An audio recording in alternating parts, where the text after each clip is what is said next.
Now, your second dose of Covishield vaccine, in case you've not had one, can now be administered between 12 and 16 weeks after your first dose. Now, this is the second time the government has increased the interval. It's presently recommended between 6 and 8 weeks. Now, the government says the move is based on real-life evidence of the efficacy of the vaccine. In fact, it's a move backed by the Serum Institute's Adar Poonawalla, who's told us this is a very good move because this is based on data that the government received, on the basis of which they made a good scientific decision to increase the gap. Now, the medical journal Lancet seems to back the move.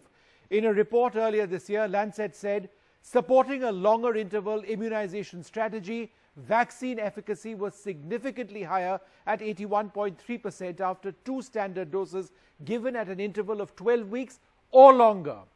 Now, the move clearly helps the government ensure that more citizens can get their first jab at a time when vaccines are in short supply, though it's still unclear when more people would actually get vaccinated at the numbers we need them. What the government says today is that between August and December, over 2 billion doses could be made available of 8 types of vaccine, including the SPUTNIK vaccine, which goes on sale next week.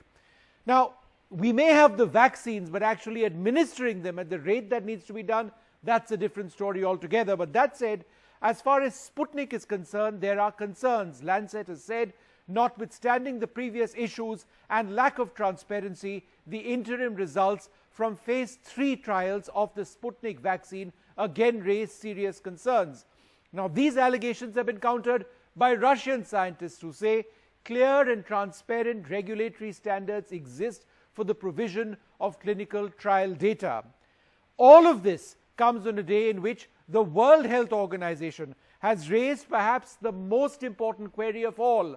How well do the existing vaccines work on the variant of COVID called B1617, first discovered in India, now present in more than 40 countries? So the WHO says, and this is very new, preliminary laboratory studies awaiting peer review suggest a limited reduction in neutralization by antibodies. In other words, the vaccines are less effective than they were or are on the original strain for which they were designed in the first place.